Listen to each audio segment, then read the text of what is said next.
Welcome here.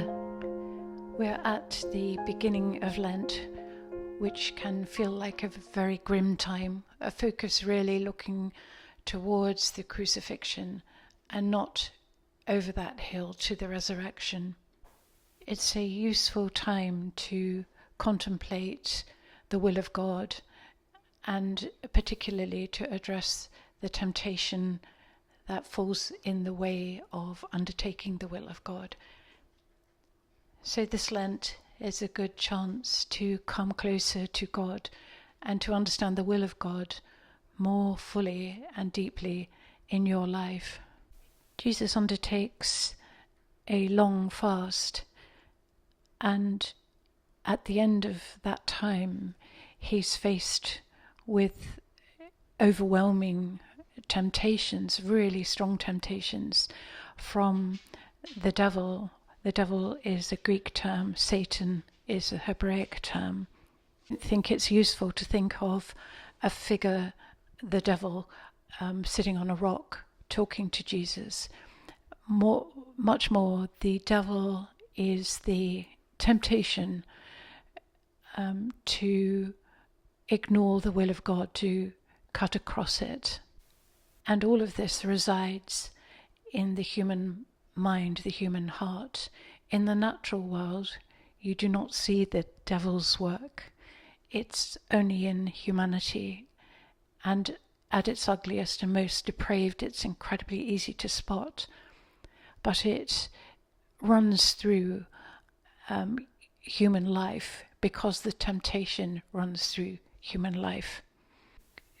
Describes the temptation in the wilderness in a way that helps us understand what exactly we are doing this Lent. We are putting ourselves in a position where the temptations are more clear. And that's the sort of thing that fasting and almsgiving and extra prayer, the sort of Lenten disciplines give us. They force us up against that edge to identify very clearly the temptations to do the other thing. And of course we have the great example of Jesus resisting these temptations. But let's look on them now and the nature of them and recognize they are very present in our own lives. These are not exotic temptations as they might sound, but everyday temptations. Turning stones into bread is the temptation to use skill, power gifted by God to do that which is entirely unnatural. So we might look at lab-grown meat. We might look at the strange things going on with our food.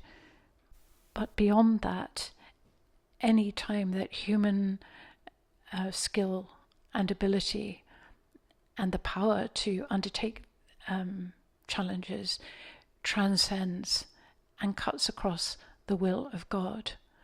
The will of God is the phenomenon that we experience as easy and light. The yoke of Jesus is easy and light, and it feels like love and compassion. We don't have to second guess those impulses. We know exactly that we are in the flow of God. But that isn't true of other undertakings where we start to think we will ignore compassion, perhaps for a reason that we've come up with. Utilitarian arguments are often used. That kind of thing, to transcend and cut across the actual love and depth within us, which is the will of God. The next temptation is so obvious in the wealthy and the powerful, the need, the craving for glory and power or authority over other people. But it's there too in the need to have power and dominion over the land, the creatures and so on. Not exercised with a compassionate, tender sort of husbanding, but rather for personal glory enjoying the power. All that's needed to get to that position is to worship this other force, called here the devil. You could almost describe it as a worldview, the devil as a worldview inside the human heart. And the worldview is narcissistic and nihilistic. It's about me, my wants, my desires, however arbitrary, however much of a whim anything is, to act on that.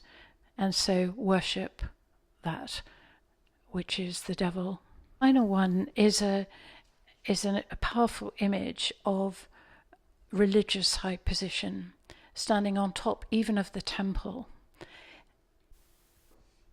This, of course, has been around forever, but in our day, there is so much of this sort of thing, this sort of virtue signalling, the desire to stand on top of religion and ascribe religious authority to oneself over and against the will of God.